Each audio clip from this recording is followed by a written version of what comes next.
I was shocked that 25% of people are reported to have this mold sensitivity, and it just gave me a whole kind of new purpose for doing what I do.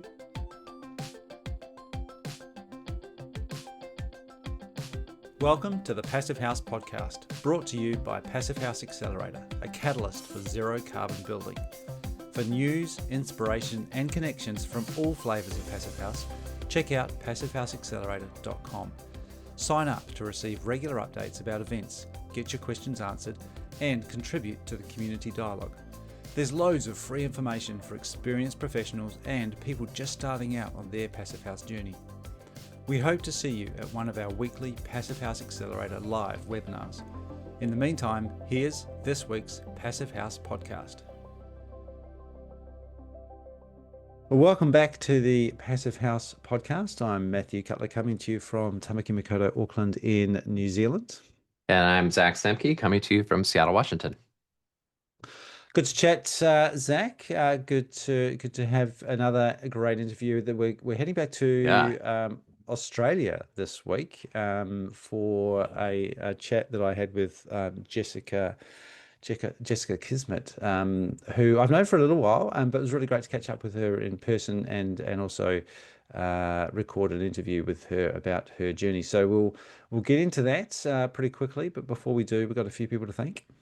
Indeed. So a big thank you to Rockwell North America for being our sponsor of the week at Passive House Accelerator, making the Passive House podcast possible, as well as all of our other programming and activities. So thank you to Rockwell. Also, thank you to our stakeholder partner, NYSERDA, the New York State Energy Research and Development Authority. Thanks too to our founding sponsors, 475 High Performance Building Supply, Ingui Architecture, Partel, Rockwell North America, and Zola Windows. Thanks too to our champion sponsors, Bowizo, Cascadia Windows and Doors, European Architectural Supply, Facro, Icon Windows and Doors, Intelligent Membranes, LG Air Conditioning Technologies, and Source 2050. Awesome. Well, I've mentioned growing up in Adelaide in Australia a few times before, and South Australia, it's a very temperate climate. It's quite warm. In fact, it gets pretty hot in summertime. It does get cool. It's very dry. Sometimes convincing people of things like Passive House can be a bit of a challenge in that sort of environment, because it's not as extreme as Northern Europe or North America, but they definitely do have issues. It does still rain, although not that much. And as I mentioned, it does get very hot. So it's been great watching people like Jessica, who I've known for a few years now, learn more and more about building science and then start to question what she sees going on all around her with general building practices in the part of the world where I grew up. So I really enjoyed catching up with Jessica in person. We met again at the Thrive Passive House conference earlier this year in Melbourne. And so this was a great opportunity to reach back to her and just find and get her to sort of talk about her journey, but also reflect a bit about the conference and also where she sees things heading in South Australia specifically. So hope you enjoy this. It's my conversation with Jessica Kismet.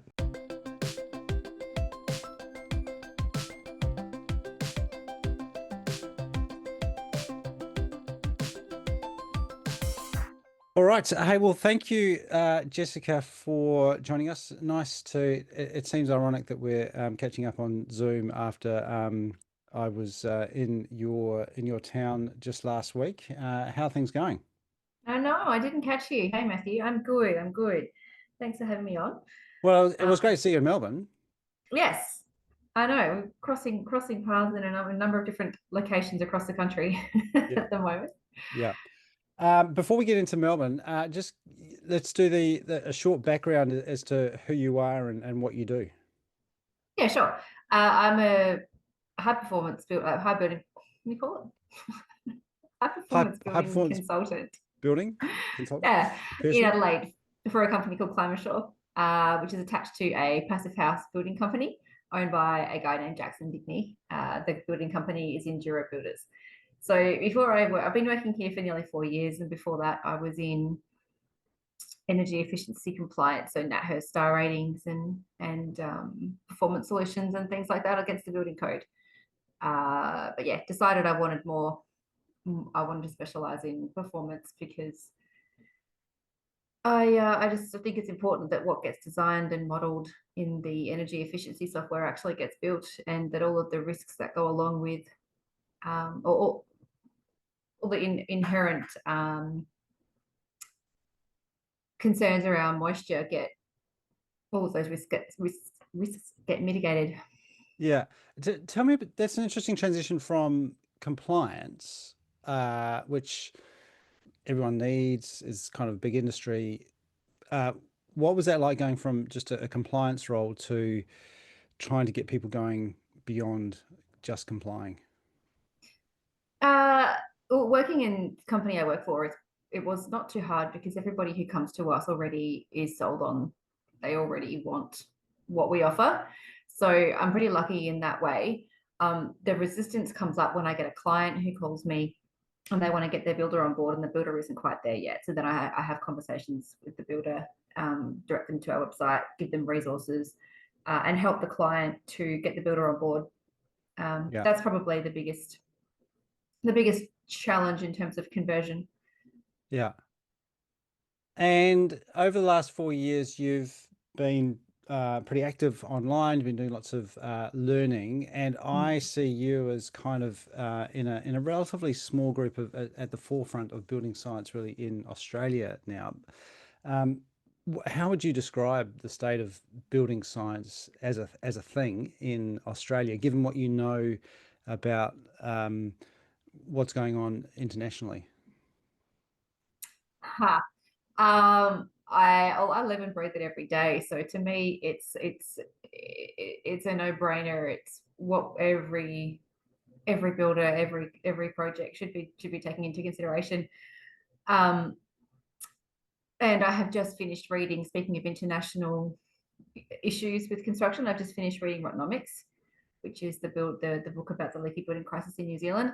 So I know that there are learnings that we can take from overseas, from what happened in Canada, the same issue, all through the 90s and early 2000s, stretching back to the 80s. There was a long period of time where things are going wrong, and lots of information and lots of people talking about it. The information is all out there. It's all out there for everyone to access and read about. But if you don't know who to ask or where to look, then that's where the blocks come into it, I guess. Which is why people like myself and yourself try to just shout from through the megaphone, try to reach as many people as we can, and don't preach to the choir so much, because we all know this stuff. We need to communicate it more broadly so that the average home builder can access it and understand it. And you mention Jackson, who's been on the show before, and he's obviously been a leader, walking the talk and providing real life examples. And I gather getting good word of mouth now. And you mentioned people coming to Climashore because of that reputation.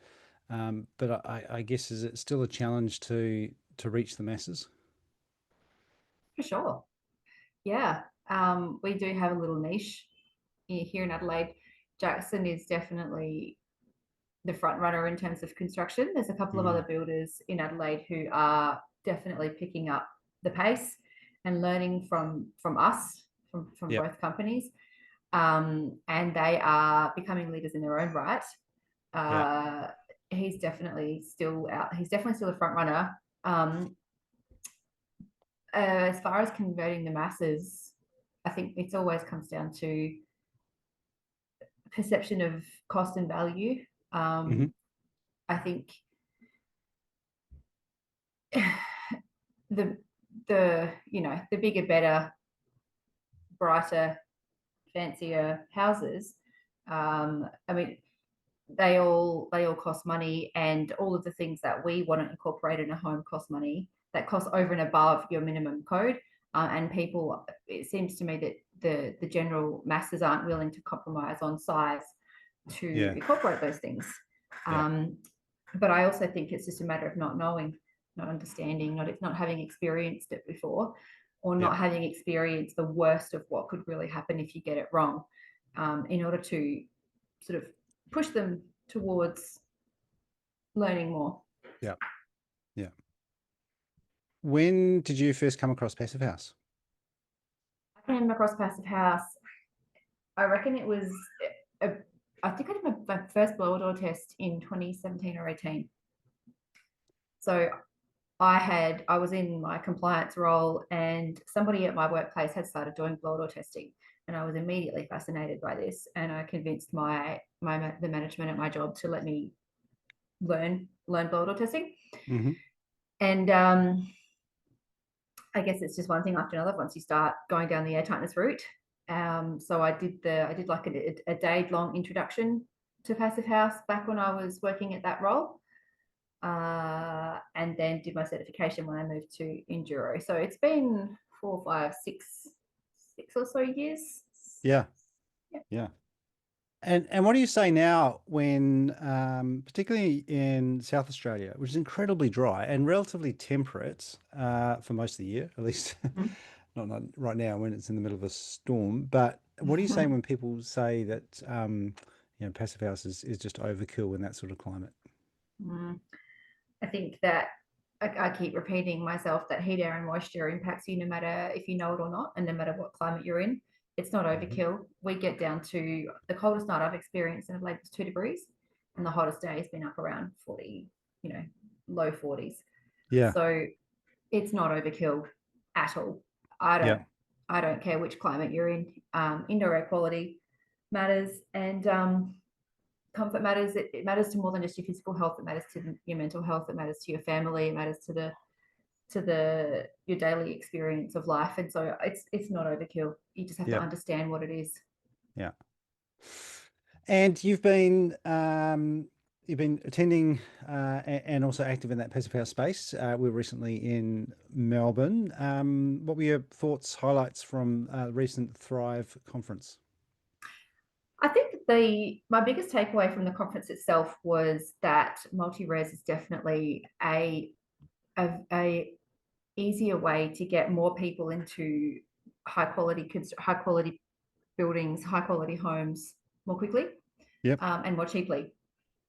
So single dwelling homes are the hardest types of buildings to get certified under the Passive House framework. So if you can build a block of units and get those certified Passive House, you can get a lot more people in there for a lot less money, and they can all be living in much healthier environments. Yeah, and what's been the barrier to making that leap from single standalone to multi-res in Australia? Oh, I think people all want their own patch of paradise. They all want, and that's completely understandable.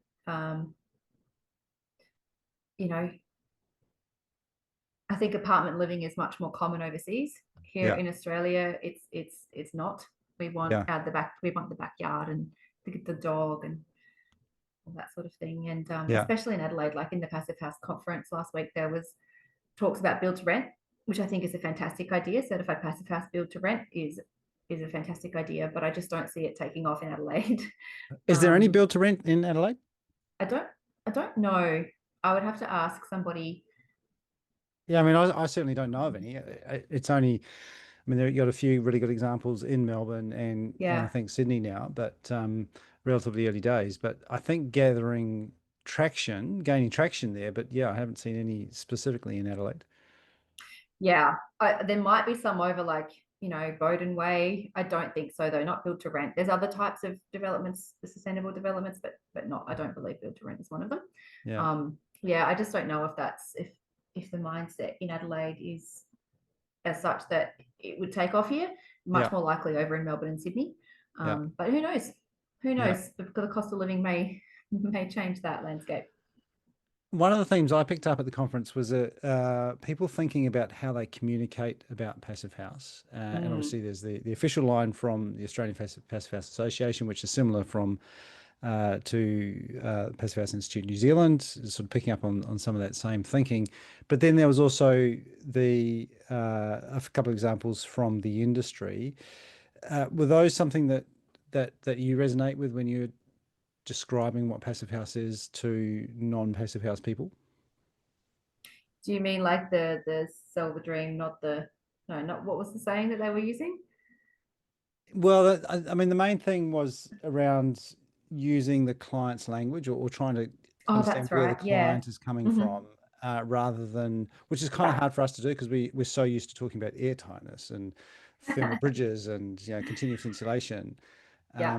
And there was, I think, some good examples of pausing on that jargon and trying to couch things in the language of the potential client. Layperson. Yeah, we're all human. We make decisions based on feelings. So I think that one thing I found across the entire building science world is that there is too much technical. There's a lot of very intelligent, very smart people who are very technical, and I think that it does create barriers to your everyday, the masses that you mentioned before. Yeah. So I definitely think we need to talk about comfort and mental health and yeah, longer term, even finances, I think, Yeah. could come Yeah. second. Well, it's in the same conversation, but I even think that finances has always been used to sell things like solar panels, saving money, etc. But to me, the benefit of a certified passive house is health above all else. Yeah. And then energy efficiency and money in next. Yeah. Yeah. It was great to see some examples from overseas. We had Lois from Stephen Winters in the US with lots of examples of different types of buildings, and of course it's always great to hear from Emma Edmondson, even remotely, from what's going on in Exeter, and seeing that where Passive House can go in a much larger context. The other thing that I guess was a little bit surprised about was the size of the exhibition. The trade stands seemed to be a lot bigger than what I'd seen in the past. Was that your experience as well? Yeah, it seems to sort of go on. It was quite long. I think there were more exhibitors than in previous years. Yeah. I honestly didn't get much of a chance to. I spoke to a couple of the stand holders, but I spent most of my time in the auditorium, so I didn't get to see a great deal of the stands. Yeah. Yeah. Any other highlights or takeaways or challenges, things that you'd like to see improve on or see more of in the future? Takeaway, I think the training day they did before the Passive House conference itself was really well received. I'd like to see that happen again and get some more people there. Yeah. With some practical install information and different speakers, slightly smaller format. I thought that was quite good. I had some good feedback from people about that. So were you a participant in that, or were you helping out? I was, yeah. Right. Okay. Yeah, I did a talk on chronic inflammatory response syndrome, just a 15-minute talk on biotoxin illness. Wait, so say that again. You did a talk on chronic inflammatory response syndrome. And what's the relevance of that to the practical training day? This APA asked me to do a talk on mold illness. So chronic inflammatory response syndrome is an illness experienced by people who are sensitive to biotoxins in mold. They get very, very sick. And there's a whole raft of illnesses that are created from mold exposure. And so my talk was on what CIRS was, how it happens, and the audience was builders and architects. So it was about their responsibility in making sure that the homes that they are designing and building stay healthy. And this is part of the training the course that you're doing yourself at the moment, is that right? Yes, it is. I've been learning about mold and mold testing. Yeah. Testing for mold and remediation is the next subject I'm doing starting next month. So I find it absolutely fascinating. How did the builders respond to that? Quite well. There was quite a number of questions, quite a lot of engagement. I had one lady come up to me afterwards and say, you know, oh, my sister, she's got the short name for it, the acronym is CIRS, CIRS. She's got it. She's had terrible trouble, you know, blah blah blah. So there was a lot of curiosity. I know that when I found out about CIRS, when I did my mold testing course last year, I'd never heard of it, and I've been in this industry for years. I'd never heard of mold illness or CIRS, and I was shocked that 25% of people are reported to have this mold sensitivity, and it just gave me a whole kind of new purpose for doing what I do. You mentioned that builders have a responsibility, but not with respect to the current state of the code, particularly in South Australia, because they can just build a house without really worrying about that, can't they? And get it signed off. Oh, I'm sure. Yeah. We're talking about moral responsibility versus policy responsibility. I mean, yeah, there is lots of things that happen in the construction industry that go unchecked. We all know that. Yeah. And that is why I moved over to this space, because I felt, what is the point of putting all this money into energy efficiency or this effort into solar passive design if it doesn't get built the way it's designed? And it just seemed to me to be pointless, disheartening, that things could just be so easily overlooked, or you know, deals could be done between people, or by owner after handover things that never actually happen. You know, all these sorts of little loopholes that happen in the construction industry that I kind of undermine the whole thing. So, but even in a situation where someone's not intentionally being nefarious, I'm assuming that in a lot of instances people just don't know. So now those builders know what they do know because of your presentation to them. They can't unknow that. What does that look like on the ground if they see a plan? They've been, you know, their job is to build as per that design. What do they need to do if they see something that they now know might cause a problem? I encourage things like the two issues that I think are the biggest contributors to mold growth in a home is thermal bridging and poor ventilation. So a builder might not be able to control ventilation. They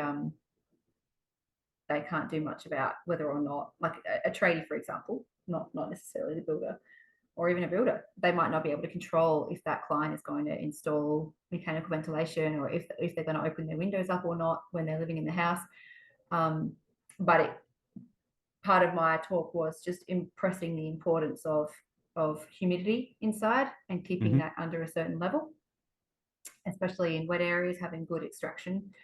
And then the other one is thermal bridging. And so that's making sure that the insulation is installed as completely as possible without any gaps or scrunching, or, you know, don't leave bats out.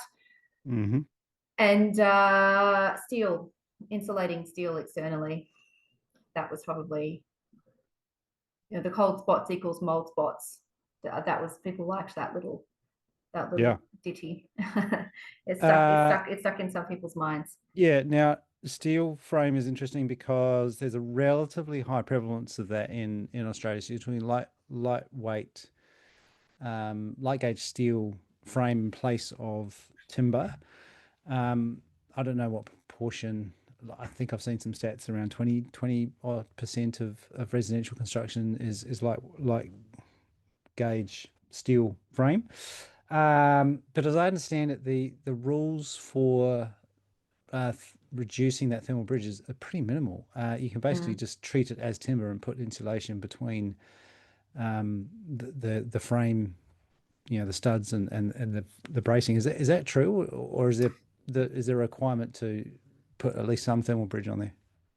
Basically, the last time, the code has changed since I was dealing with compliance, but the last time I checked, it was R0.2 in between the frame and the external cladding. I I know that now if you build a steel framed home, you have to account for the frame as though it were timber. So you have to insulate to a level that equates with a timber frame. I believe that to be true. So there is some compensation for steel, but that I believe is within the wall only, not the bridging of the wall. I am happy to be corrected on that though, because it's been a while since I've gone back and looked at all of that stuff. But yeah, I think it is about 20%, and I see steel in Adelaide going up all the time. And there's a lot of it. Like some of the stuff that I've seen recently, it's a big issue here of having timber framing with over framing. So too much timber, which basically means there's not enough space left for insulation. And I've seen the same thing with timber framing. Just so many studs piled up next to each other. There's hardly any space left for insulation, and that could be solved if people were externally insulating, so just putting a continuous layer of insulation around the outside. But is anyone doing that? No. Right. In a word. Yeah. No, they're not. They're not. I had a set of plans come across my desk last week, and it was a 400 odd square meter, very large house, two-story house, steel frame, flat roof, anti-con roof blanket, all of the things that meet minimum code. But everything that I know, it highlighted to me how far the industry has to go before they understand things that I take for granted. Yeah. What do you do when you see a plan like that? I tried to help her. I tried to I put together, because she actually rang me because she wanted to ask about membranes. But she'd left it until 2 days before the windows were going in, or the windows are going in next week. And I found a carpenter for her. I quickly did a quote for her. The carpenter had 5 blokes ready to go if she's pulled the trigger. I really wanted to, but that's only one. Having a paper permeable membrane isn't going to fix a whole house made of steel. So it was only one thing that I could quickly do, and I just didn't have the time. There was not time to help her change anything. So yeah, and these people were building inspectors, right? So they're in the industry. And I guess it's interesting talking about mold, because Adelaide is incredibly dry in terms of relative humidity, at least for a good chunk of the year. But you're definitely not immune to mold, even in that climate. I mean, ironically, I was cleaning the bathroom ceiling of my parents' house just last week to get some of the mold off the ceiling. And it is a really, really dry climate. So if you can get mold there, you can pretty much get mold anywhere. Yeah, we sit at about, I've got monitors in my house. We sit, sort of, it's not really low, like inside. Outside can be between 20 and, we range between, I've seen it down as low as 21% relative humidity up to 90% relative humidity. So we do definitely vary. Those extremes are not common. But inside my house sits at 55 to 60% relative humidity. It's bordering on that, 60% all the time. But it's the wet areas that cause the biggest issue. Even in Adelaide, we are generating humidity inside. It's not the ambient air that's doing the damage. It's the moisture we're generating inside as humans who wash and cook and breathe, and so that relative humidity, it doesn't cause mold the same way that it does in the tropics. We just generate it ourselves. Which potentially is a clue to the solution, which you mentioned before, around ventilation, because the outdoor ambient, you've got that advantage of it being relatively low humidity, but we just need to get that actually working as well, and not just relying on windows and pretty poor state of affairs of the building code, which I know you and I have talked about, and you've commented on. Given that and the kind of state of things, the things now, where to from here? including the things that you're doing yourself, where can people find you, and what sort of leadership are you doing to try and change the state of things? You can find me at, go to the Climate Shore website, climateshore.com.au. I regularly speak to builders, architects, homeowners to help guide them. I write articles. I constantly talking about this stuff. Yep. I also created my own podcast, Matthew, if you don't mind me giving myself a little plug. No, absolutely. Plug away. I created it was actually started out just as a basic Instagram page. I just wanted to put my own little flavor on some of the information I was posting. Mm-hmm. And eventually got a bit tired of the bite-size level of communication that I could create. So I thought, well, I'm just going to start having conversations with people and recording them and putting them out into the world. So if you want to listen to that, it's called the Building Sciology Potty, SCIOLOGY. Science, that come from a combination of building science and building biology. So it's a word that I just made up. Sciology is a word I made up. Pardon? We'll put links to that in the show notes so people can find it. Yeah, cool. Thanks. And where do you want to see things go in South Australia, but also Australia in general? I would like to see a couple of things. I would like to see ventilation adopted as standard, even at a small level, even at understanding bathroom extraction, like continuous bathroom extraction. Yep. Wet area extraction. I'd like to see ventilation a lot more willingly adopted. Yeah. And I would like to see, not that this is ever it's not going to happen quickly, it may never happen, but I'd like to see more checks, and no one wants more red tape on a construction site, but there's got to be some sort of accountability, because at the moment it's up to the integrity of each individual builder or the knowledge base of each individual builder. Yeah. And I'd like to see, I would just like to see the industry as a whole just level up on a few basic things like ventilation and insulation, the install of the insulation bats. Yeah. Just basic stuff. Yeah. Because you do have air tightness now in the National Construction Code in Australia, and it is a compliance pathway, right? Yeah, it's not compulsory. It's a performance solution. Yeah. So no one's using it that I know of. Even the builders who are doing well door tests aren't using their results as a compliance pathway, because you don't need to. You just say, right, yes, my front door is sealed or able to be sealed.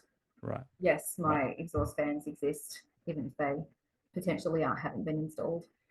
The dampers, sorry. So it needs more. It's in the building code, but it needs more than that. It needs to become more of a standard practice. Yeah, the wording has been put in there, and it's opening up conversations about permeability and air changes and what the comparison is, and air tightness. Oh, what's that? Is that a thing I need to know about? It's starting conversations, and that's a great thing. But there's still a lot of knowledge and a lot of general adoption to go. Yeah. Very good. Hey, well, thank you, Jess, for your time today, but also your hard work and also all that content that you're putting out online. I think it is making a difference and people taking notice of it. So I can imagine it can feel a bit overwhelming sometimes, but people do notice. So keep up the good work.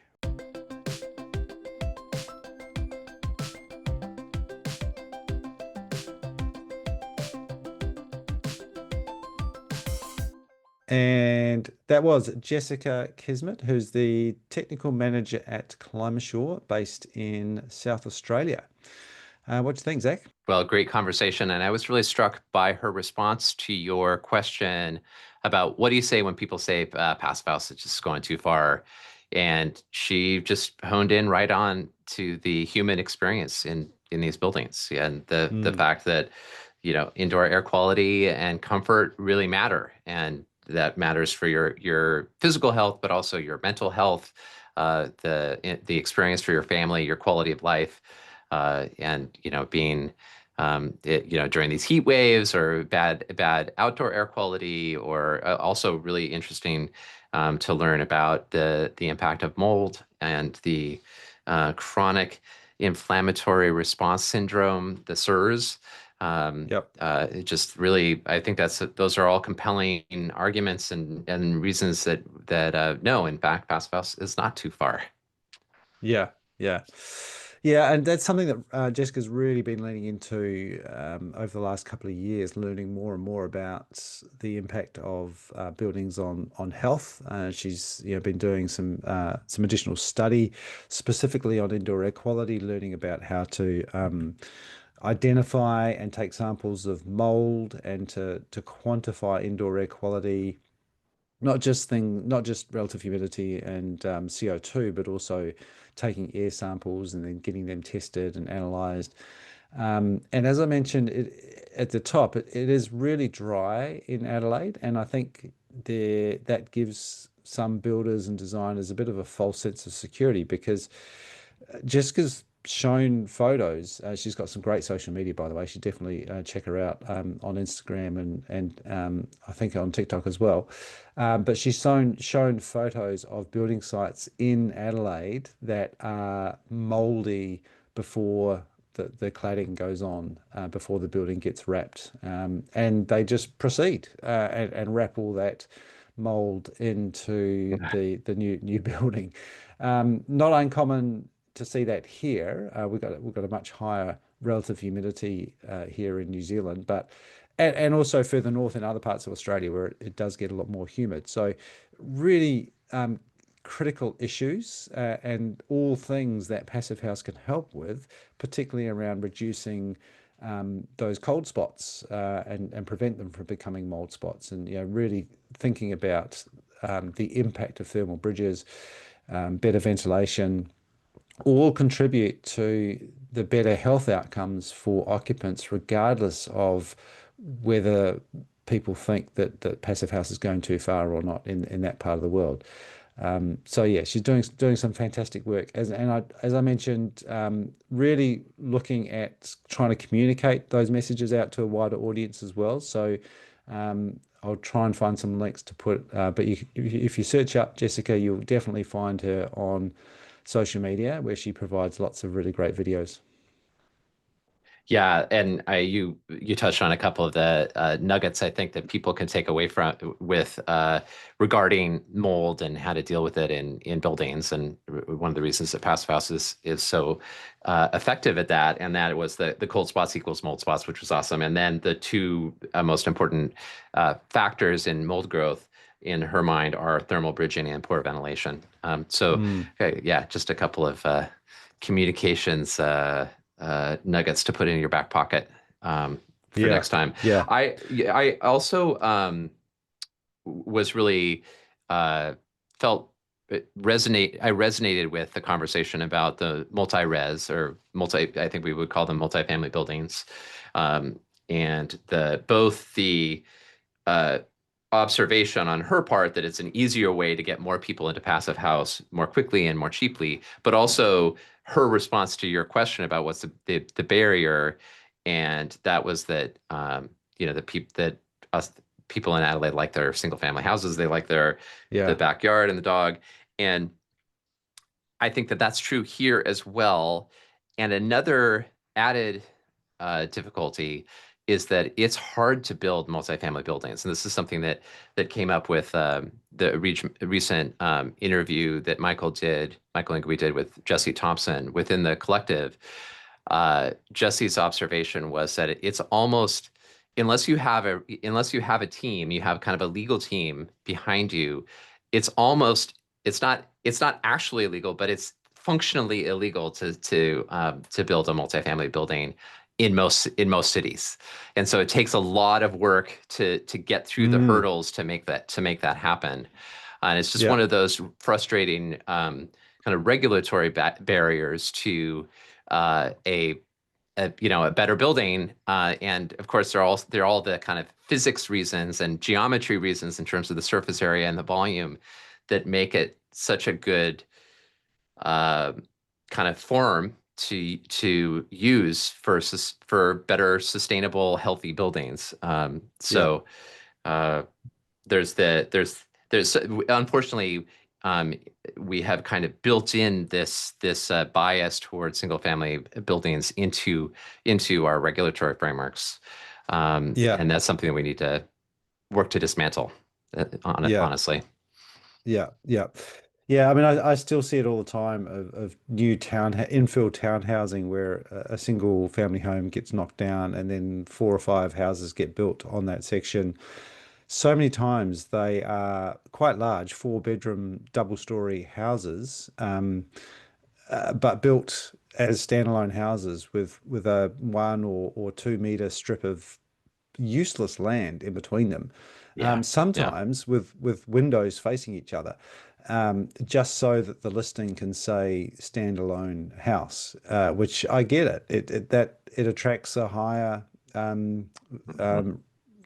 price, even though the families would probably enjoy better privacy if those houses were stuck together, because intertenancy walls these days are really good. They tend to be really quite soundproof.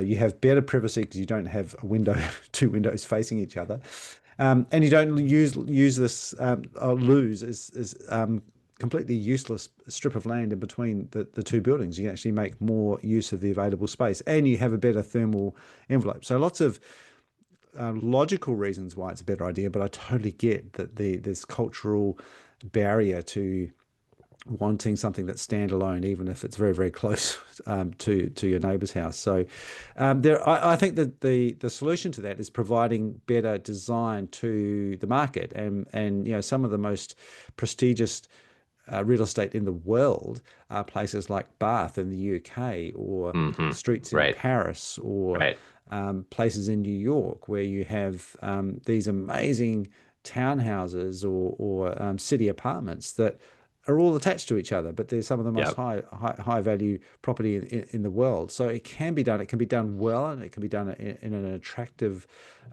useful way that links people to the rest of the community. We just need better architecture, I think, and better a better vision to help sell that. Hear, hear. Well said. All right. Well, as I mentioned, Jessica is all over social media, doing some fantastic interviews now. She also has her own podcast, which I think you and I might be on at some stage soon, Zach. But she also puts out some great video content as well. Lots of really good blower door testing, the odd TikTok video in there, which is definitely worth catching up. So find Jessica wherever you can. Follow her and learn from her as well, because she's doing some great stuff. All right, what have we got coming up at the Accelerator and over at Reimagine? Yeah, so next week, the first week of September, we fire up our Passive House Accelerator live programs again on Wednesdays at noon Eastern. So check for details on the Passive House Accelerator website, passivehouseaccelerator.com.